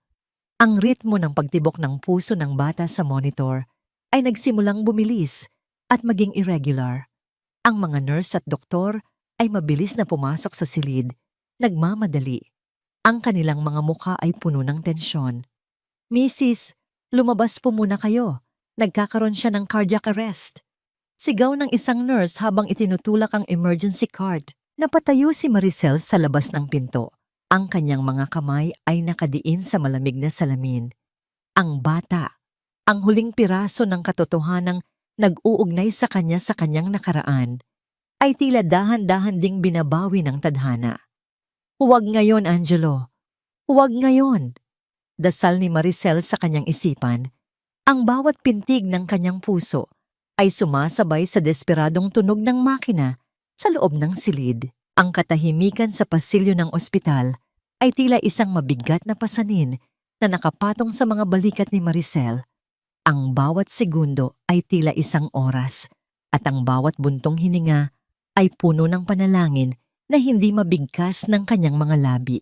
Sa loob ng silid, ang tunog ng mga kagamitang medikal ay tila isang mabilis na martilyo na pumupukpok sa kanyang katinuan hanggang sa ang matalim at mahabang tunog na nagpapahiwatig ng paghinto ng tibok ng puso ay biglang napalitan ng isang mahina, ngunit regular na ritmo. "Stable na siya, Mrs. Milagro, pero lumaban ang bata." Ang boses ng doktor ay tila isang malamig na tubig na nagpalamig sa nag-aalab na takot sa dibdib ni Maricel. Napaupo si Maricel sa sahig. Ang kanyang likod ay nakasandal sa malamig na pader. Ang kanyang mga kamay ay nanginginig pa rin habang nakatakip sa kanyang mukha. Sa sandaling iyon, hindi niya nakita si Angelo bilang anak ng kanyang asawa sa ibang babae. Nakita niya ang isang kaluluwang nagnanais mabuhay, isang batang binuo sa kasinungalingan ngunit lumalaban para sa katotohanan. Lumapit si Lola Remedios at dahan-dahang tinulungan si Maricel na tumayo. Ang matanda ay tila mas lalong tumanda sa loob ng isang gabi. Ang mga mata ay namumula sa labis na pag-iyak. "Maricel, anak, alam kong wala akong karapatang humiling sa'yo pagkatapos ng lahat ng ginawa ni Ricardo. Pero tingnan mo ang batang iyon. Wala siyang kasalanan sa mundong ito. Iniwan siya ng sarili niyang ina at ang ama niya ay nasa likod ng mga rehas." Tumingin si Maricel sa loob ng silid sa pamamagitan ng maliit na bintanang salamin. Si Angelo ay natutulog na ngayon, ang kanyang dibdib ay dahan-dahang tumataas at bumababa kasabay ng makina. "Ano po ang gusto ninyong gawin ko, Lola?" "Huwag mo siyang hayaang mapunta sa ampunan, Maricel. Ikaw lang ang tanging angel na kilala niya. Ikaw ang nagbigay sa kanya ng dugo. Ikaw ang nagbigay sa kanya ng pangalawang pagkakataon. Kung maaari, kung kaya ng puso mo, ituring mo siyang sayo." Pagsusumamo ng matanda, habang ang kanyang boses ay tila isang mahinang iyak ng isang taong nawawalan na ng pag-asa. Isang matinding digmaan ang naganap sa kalooban ni Maricel. Ang bawat alaala ng pagtataksil ni Ricardo, ang bawat insulto ni Nicole, at ang bawat gabing umiyak siya dahil sa pangungulila sa sariling anak, ay muling bumangon. Ngunit sa tuwing titingnan niya si Angelo, ang galit ay tila natutunaw. Napapalitan ng isang kakaibang init na nanggagaling sa kailaliman ng kanyang pagiging babae. Dahan-dahang pumasok si Maricel sa silid. Ang amoy ng gamot at kalinisan ay bumalot sa kanya. Umupo siya sa tabi ng kama at hinawakan ang maliit na kamay ni Angelo. Ang balat ng bata ay malambot at ang bawat daliri nito ay tila isang pangako ng bagong simula. "Angelo," bulong ni Maricel. Ang kanyang boses ay puno ng emosyon. "Mula ngayon, hindi mo na kailangang matakot. Hindi ka na mag-iisa. Maliit na mandirigma." Pagpapatuloy ni Maricel, ang kanyang tinig ay tila isang oyayi na nagpapatahimik sa magulong paligid. "Ang mundong ito ay malupit, pero hanggat nandito ako, walang sino mang muling sasaktan o mag-iiwan sa'yo sa dilim." Sa sandaling iyon, Dahan-dahang iminulat ni Angelo ang kanyang mga mata. Ang kalabuan ng kanyang paningin ay unti-unting napalitan ng liwanag nang makita ang mukha ni Maricel. Isang mahinang nangiti ang sumilay sa kanyang maputlang labi. Sa kabila ng mga tubo at hirap sa paghinga, pilit na iginalaw ng bata ang kanyang maliit na daliri upang mas lalong higpitan ang pagkakahawak sa kamay ng babaeng nasa kanyang tabi. "Mama," mahinang bulong ni Angelo. Ang salitang iyon, ang salitang 10 taon na ipinagdamot ng tadhana kay Maricel, ay tila isang malakas na agos ng tubig na tumibag sa huling pader ng kanyang hantuhid. Hindi na napigilan ni Maricel ang pagpatak ng kanyang mga luha. Ang bawat butil ng tubig na dumadaloy sa kanyang pisngi ay tila naghuhugas sa dumi ng nakaraan. Niyakap niya ng bahagya ang bata. Iniiwasang masagi ang mga aparatong nakakabit dito. Sa bawat pintig ng puso ni Angelo na kanyang nararamdaman, tila naririnig din niya ang sarili niyang dugo na nananalaytay sa ugat nito. Isang ugnayang hindi kayang sirain ng anumang papel o kasinungalingan. Lumabas si Maricel mula sa silid at hinarap si Lola Remedios na naghihintay sa labas. Ang kanyang tindig ay muling naging matatag, ngunit ang kanyang mga mata ay mayroon ng bagong liwanag. Ang liwanag ng isang ina na handang makipaglaban para sa kanyang anak. "Lola, gagawin ko ang lahat para kay Angelo," wika ni Maricel. Ang boses niya ay puno ng determinasyon. "Kukunin ko siya bilang sarili kong anak. Pero may isang kondisyon. Mula sa araw na ito, hindi na siya si Angelo Villanueva. Siya ay magiging isang santos. At hinding-hindi ko papayagan na gamitin ni Ricardo o ni Nicole ang bata upang makalapit muli sa akin o sa yaman ng pamilya ko." Napatango si Lola Remedios. Ang muka ay bakas ng matinding pasasalamat. "Salamat, Maricel. Salamat sa iyong napakalaking puso. Alam kong sa piling mo, magkakaroon siya ng buhay na hinding-hindi maibibigay ng aking anak." Bago lumisan sa ospital, tinawagan ni Maricel si Attorney Daniel. Kailangan niyang simulan ang legal na proseso ng adopsyon at ang tuluyang pagbubura sa pangalan ni Ricardo sa kanyang buhay. Ngunit bago pa man siya makapagsalita, ang boses ni Daniel sa kabilang linya ay tila may dalang mahalagang balita. "Maricel, mabuti at tumawag ka. Narito ako sa lumang opisina ng tatay mo. May natagpuan kaming isang lihim na vault sa likod ng kanyang portrait. Sa loob nito ay may isang sulat na naka-address sa iyo at may kasamang isang lumang susi." Sabi ni Daniel, ang kanyang tinig ay puno ng kuryosidad. Naramdaman ni Maricel ang mabilis na pagtibok ng kanyang puso. "Anong susi, Daniel?"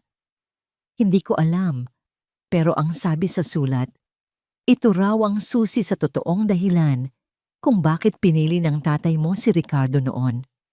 May kinalaman ito sa isang utang na loob na hindi mo pa nalalaman, Maricel. Isang lihim na maaring magpabago sa tingin mo sa lahat ng nangyayari ngayon." Napatigil ang sasakyan ni Maricel sa gitna ng kalsada. Ang bawat piraso ng kanyang buhay ay tila muling nagkakagulo. Akala niya ay tapos na ang lahat ng maipakulong niya si Ricardo. Ngunit tila may mas malalim pa palang ugat ang lahat ng kanyang paghihirap. Tumingin si Maricel sa labas ng bintana, sa nagbabadyang ulan na tila muling magbubura sa mga bakas ng kahapon. Ang katanungan sa kanyang isipan ay tila isang malaking anino na hindi siya tinatantanan. Bakit ba talaga siya pinili ng kanyang ama para kay Ricardo? At ano ang nakatagong katotohanan sa likod ng susing iyon na tila muling magbubukas ng isang pintuan na matagal nang nakasara? Ang sikat ng araw na tumatama sa malalaking bintana ng opisina ni Maricel sa Makati ay hindi nakasinghap din ng dati. Ngayong umaga, ang bawat sinag ay tila isang pagbati ng bagong pagkakataon. Nakatayo siya sa harap ng bintana, pinagmamasdan ang mabilis na daloy ng trapiko sa ibaba. Ang lungsod ay patuloy sa paggalaw, walang pakialam sa mga pusong nagkadurog-durog at muling nabuo. Sa loob ng silid na ito, Kung saan dati ay palaging may anino ng pagdududa at pagtitiis, ngayon ay tanging amoy ng sariwang bulaklak at bagong timplang kape ang nananatili. Dahan-dahang humakbang si Maricel patungo sa kanyang mesa. Ang tunog ng kanyang mga takong sa makintab na sahig ay tila isang pahayag ng kapangyarihan at katiyakan. Hindi na siya ang babaeng nagtatago sa likod ng tagumpay ng kanyang asawa. Ngayon, siya na ang timon ng sarili niyang barko. Ang kumpanya na dati ay ginamit ni Ricardo para sa sariling interes ay sumasailalim na sa isang malawakang paglilinis. Ang bawat sentimong ninakaw ay dahan-dahang naibabalik sa pundasyon at ang bawat empleyadong naging kakampi ng kasamaan ay isa-isang tinatanggal sa tungkulin. Sa kabilang panig ng lungsod, sa loob ng isang madilim at masikip na selda, ang tanging naririnig ni Ricardo ay ang ingay ng mga kapwa niya bilanggo at ang mahinang patak ng tubig mula sa tumatagas na gripo. Wala na ang kanyang mga mamahaling barong. Ang suot niya ngayon ay ang kulay kahel na unipormeng nagsisilbing tatak ng kanyang kahihiyan. Bawat gabi, ang tanging kasama niya ay ang multo ng kanyang mga maling desisyon. Naisip niya si Nicole, ang babaeng akala niya ay katuwang niya sa kanyang mga ambisyon. Ngunit ang huling balita na nakarating sa kanya ay nasa isang liblib na lugar ito. Namumuhay sa hirap matapos matangay ng kanyang kasama ang huling piraso ng kayamanang ninakaw nito mula kay Ricardo. Ang karma ay hindi natutulog. Ito ay dahan-dahang kumakain sa bawat hibla ng natitirang pag-asa ni Ricardo. Nabalik ang atensyon ni Maricel nang pumasok si Daniel sa silid. May dala itong isang maliit na kahon na gawa sa antigong kahoy, ang kahong nabuksan ng susing iniwan ng kanyang ama. "Handa ka na bang malaman ang lahat, Maricel?" tanong ni Daniel. Ang kanyang tinig ay puno ng malasakit at paggalang. Dahan-dahang kinuha ni Maricel ang lumang lihim mula sa loob ng kahon. Tila bumalik ang kanyang alaala 10 taon na ang nakalilipas noong buhay pa ang kanyang ama at masigla pang naglalakad sa hardin ng kanilang lumang bahay. Sa liham, ipinaliwanag ng kanyang ama ang dahilan kung bakit niya pinili si Ricardo. Hindi dahil sa tingin niya ay karapat-dapat ito, kundi dahil sa isang utang na loob sa pamilya ni Ricardo na nagligtas sa kanilang kumpanya noong unang panahon. Ngunit may isang babala ang kanyang ama. "Anak, alam kong mahina ang puso ni Ricardo. Binigay ko ang kamay mo sa kanya para mabayaran ang utang ng nakaraan, pero ang susing ito ay para sa iyong hinaharap. Kung darating ang oras na saktan ka niya, gamitin mo ito upang bawiin ang lahat. Ang susing yun ay hindi lamang para sa vault. Ito ay ang susi sa isang lihim na trust fund na nakapangalan lamang kay Maricel at sa kanyang magiging tagapagmana, isang pondong sadyang itinago ng kanyang ama upang masiguro na hindi ito madidikit ni Ricardo." Naramdaman ni Maricel ang pag-apaw ng luha sa kanyang mga mata. Sa kabila ng lahat, alam ng kanyang ama ang panganib na pinasukan niya at nag-iwan ito ng baluti para sa kanya. "Ang tatay ko, palagi niyang iniisip ang kaligtasan ko," bulong ni Maricel habang hinahaplos ang sulat kamay ng kanyang ama. "Ngayon, ang lahat ay nasa kamay mo na, Maricel. Wala nang nagmamay-ari sa'yo," wika ni Daniel. Kinahapunan, nagtungo si Maricel sa kanilang bagong tahanan. Isang payak, ngunit magandang bahay na malapit sa dagat, malayo sa ingay ng Makati. Doon, nakita niya si Angelo na masayang naglalaro sa buhanginan kasama si Lola Remedios. Ang bata ay mukhang masigla na. Ang kanyang mga pisngi ay mayroon ng kulay at ang kanyang tawa ay tila isang himig na nagpapagaan sa hangin. Nang makita ni Angelo si Maricel, tumakbo ito patungo sa kanya at yumakap sa kanyang mga binti. "Mama, tingnan mo ang ginawa kong sandcastle." Binuhat ni Maricel ang bata at hinalikan sa noo. "Napakaganda, Angelo. Napakaganda." Tumingin si Maricel sa dulo ng dagat, kung saan ang araw ay nagsisimula nang lumubog. Ang kulay kahel at lilang langit ay tila isang obra maestra ng pag-asa. Sa kanyang tabi, naramdaman niya ang presensya ni Daniel na tahimik na nakatayo, naghihintay, hindi namimilit, kundi nandoon lang bilang isang sandigan. Maricel, simula ni Daniel. Ang kanyang boses ay tila isang mahinang bulong na sumasabay sa hampas ng mga alon. Hindi ko alam kung kailan ka magiging handang muling magbukas ng iyong puso. Pero gusto kong malaman mo na kahit gaano pa katagal, hihintayin ko ang araw na ako naman ang gagawa ng sandcastle kasama ninyo. Isang maliit na ngiti ang sumilay sa mga labi ni Maricel. Hindi niya pa kayang magbigay ng pangako. Ngunit sa unang pagkakataon, sa loob ng maraming taon, hindi na siya natatakot sa bukas. Ang sugat ay naroon pa. Ngunit ito ay tuyo na at naghihilom. Gayunpaman, habang ang lahat ay tila payapa, isang itim na sasakyan ang dahan-dahang huminto sa malayo. Hindi kalayuan sa kanilang tarangkahan. Isang lalaki na may suot na salamin ang lumabas at kumuha ng litrato ni Maricel at Angelo. Ang lalaking ito ay hindi si Ricardo at hindi rin ito tauhan ni Daniel. Sino ang taong ito na muling nagmamasid sa kanila mula sa dilim? At ano ang kinalaman niya sa nakaraan ni Nicole na akala ni Maricel ay tuluyan na niyang natakasan? Ang bawat dulo ng isang kabanata ay simula ng isang mas malalim na kwento. Ang hampas ng mga alon sa dalampasigan ay tila isang malumanay na paghimas sa mga sugat ng nakaraan na unti-unti nang nagiging peklat.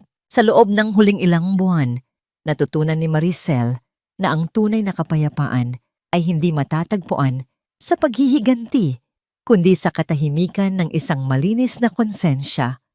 Ngunit ang aninong nakita niya mula sa malayo ay tila isang huling pagsubok sa kanyang katatagan. Ang lalaking kumuha ng litrato ay hindi isang kaaway, kundi isang tauhan ng isang pribadong ahensya na inuupahan ng mga taong pinagkakautangan ni Nicole. Sa kanyang pagtakas, nag-iwan ang babae ng napakalaking utang sa mga maling tao at ang mga taong ito ay naghahanap ng anumang paraan upang mabawi ang kanilang pera. Kabilang na ang paggamit kay Angelo bilang pain. Ngunit hindi na si Maricel ang mahina at takot na babaeng dati ay madaling manipulahin. Isang hapon, habang ang langit ay nagdidilim dahil sa papalapit na unos, humarap si Maricel sa mga taong ito sa bukana ng kanyang tarangkahan. Hindi siya nagpakita ng kaba. Sa likod niya ay nakatayo si Attorney Daniel. Ang kanyang presensya ay tila isang matibay na pader. Kung ang hinahanap niyo ay si Nicole o ba ang pera ni Ricardo, nagkakamali kayo ng pinuntahan. Wika ni Maricel, ang kanyang boses ay malamig at puno ng awtoridad. Ang batang kasama ko ay legal na santos na ngayon.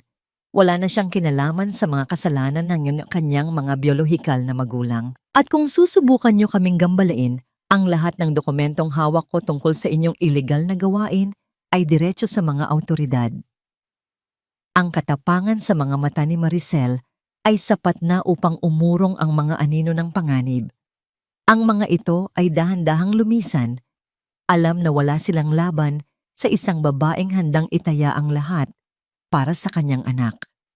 Sa unang pagkakataon, naramdaman ni Maricel na ang kanyang baluti ay hindi nagawa sa pera, kundi sa wagas na pagmamahal ng isang ina. Kinabukasan, isang balita mula sa loob ng bilangguan ang nakarating kay Maricel. Si Ricardo, sa gitna ng kanyang kawalan ng pag-asa, ay tuluyan ng bumagsak ang katawan at isipan. Wala na ang dating mapagmataas na lalaking akala ay kaya niyang paikutin ang mundo. Sa huling ulat, madalas na siyang tulala at tanging pangalan ni Maricel ang binubulong sa hangin. Isang pagsisisi na huli na para sa anumang kapatawaran. Si Nicole naman ay nadakip sa isang liblib na probinsya dahil sa mga kasong estafa at human trafficking, isang kinahinatnang sadyang inukit ng sarili niyang kasakiman. Naglakad si Maricel patungo sa dalampasigan kung saan naghihintay si Angelo at Lola Remedios. Ang matanda ay nakaupo sa isang banig. Pinagmamasdan ng bata na masayang naghahabol ng mga maliliit na alimango. Lumapit si Daniel at tumayo sa tabi ni Maricel. Hindi sila nag-uusap, ngunit ang katahimikan sa pagitan nila ay puno ng mga pangakong hindi na kailangan pang bigkasin. "Mama, look!" Sigaw ni Angelo habang itinuturo ang isang bahagharing nabubuo sa malayo matapos ang isang mabilis na pag-ulan. "Ang ganda po, di ba?" Niyakap ni Maricel ang bata mula sa likod. Ang kanyang puso ay tila isang basong puno ng tubig na dahan-dahang umaapaw sa ligaya. "Oo, Angelo. Gaya ng buhay natin, laging may bahaghari pagkatapos ng ulan." Dahan-dahang kinuha ni Maricel ang huling litrato ng kanyang kasal kay Ricardo mula sa kanyang pitaka. Tiningnan niya ito sa huling pagkakataon. Isang alaala ng 10 taon ng pagtitiis. Nang walang pag-aalinlangan, binitawan niya ang litrato at hinayaan itong tangay ng hangin patungo sa dagat. Pinanood niya itong lumubog sa ilalim ng mga alon hanggang sa mawala ito sa paningin. Kasabay ng paglubog na yon ay ang tuluyang paglaya ng kanyang kaluluwa mula sa kadena ng nakaraan. Tumingin si Maricel kay Daniel at sa unang pagkakataon, ang kanyang nangiti ay tunay. At abot hanggang sa kanyang mga mata, inabot ni Daniel ang kanyang kamay at sa gitna ng buhanginan at tunog ng dagat, naglakad sila patungo sa kanilang bagong simula. Ang tagumpay ay hindi nasusukat sa laki ng kayamanan, kundi sa dami ng mga pusong nahanap ang kanilang daan pabalik sa tahanan. Ngunit habang ang lahat ay tila nasa tamang lugar, isang huling tanong ang nananatili sa isipan ni Maricel. Habang pinagmamasdan ng lumulubog na araw, ang kapayapaan ba ay isang hantungan? O isa lamang itong pahinga bago ang susunod na yugto ng paglalakbay? Ang lahat ba ay tunay ng tapos? O mayroon pang isang huling lihim na naghihintay na mabunyag sa dulo ng kalsada? Ang bawat paglubog ng araw ay hindi isang paalam, kundi isang tahimik na pangako na ang liwanag ay muling magbabalik sa mas maningning na paraan. 1 taon na ang lumipas mula nang gumuho ang tila kastilyong buhangin ng buhay ni Maricel at sa hapong ito, ang hanging umiihip sa loob ng bagong pasinayang pundasyon ng pag-asa. Santos Legacy Center ay hindi na nagdadala ng amoy ng lason at kasinungalingan. Sa halip, ito ay puno ng halimuyak ng mga sariwang bulaklak at ang masayang hiyaw ng mga batang nabigyan ng bagong pagkakataon sa buhay. Nakatayo si Maricel sa gitna ng malawak na hardin. Pinagmamasdan ang isang malaking mural sa pader ng gusali. Isang larawan ng isang babaeng may hawak na sulo habang inaakay ang isang bata sa gitna ng dilim. Ang bawat stroke ng pintura ay tila nagsasalaysay ng kanyang sariling paglalakbay. Hindi na siya ang babaeng nakakubli sa anino ng isang taksil na asawa. Ngayon, siya ang liwanag na nagbibigay ng pag-asa sa mga kababaihan at ulilang dati ay katulad niyang nakalimutan na ng tadhana. Dahan-dahang lumapit si Lola Remedios sa kanya. Ang matanda ay nakasuot ng isang maringal na puting barut saya. Sa kabila ng lahat ng nangyari, nanatiling buo ang respeto ni Maricel sa matanda.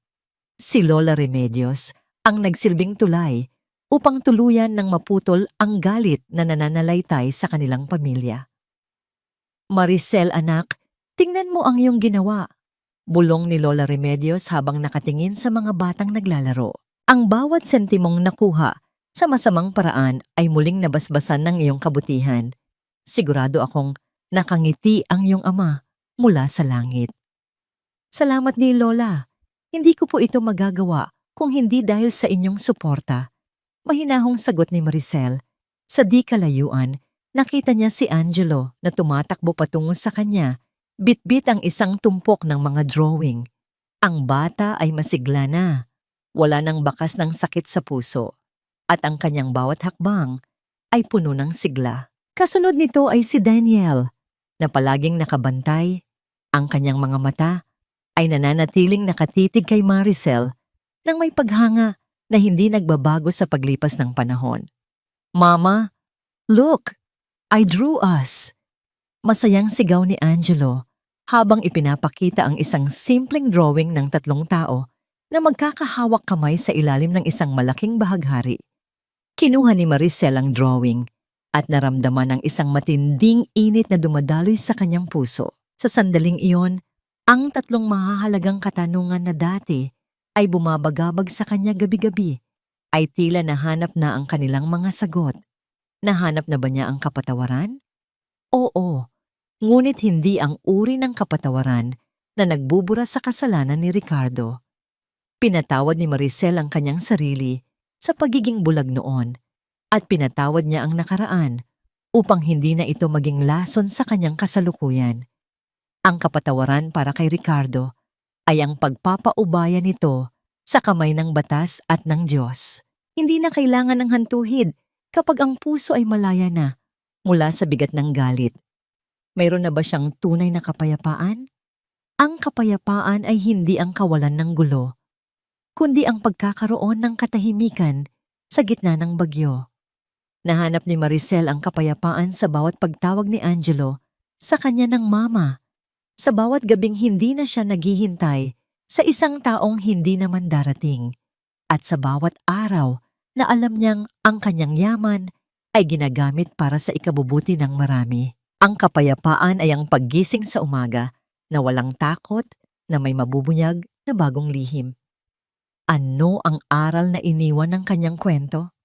Natutunan ni Maricel at ng bawat taong nakasaksi sa kanyang buhay na ang tunay na halaga ng isang babae ay hindi nasusukat sa kanyang kakayahang magsilbi sa isang asawa, kundi sa kanyang lakas na bumangon mula sa sarili niyang pagkawasak. Ang pag-ibig ay hindi dapat maging isang tanikala ng sakripisyo. Ang tunay na pag-ibig ay dapat nagpapalaya at nagpapatibay. Ang yaman ay walang saysay kung ito ay nakamit sa maling paraan, ngunit ito ay nagiging banal kapag ibinahagi sa mga nangangailangan.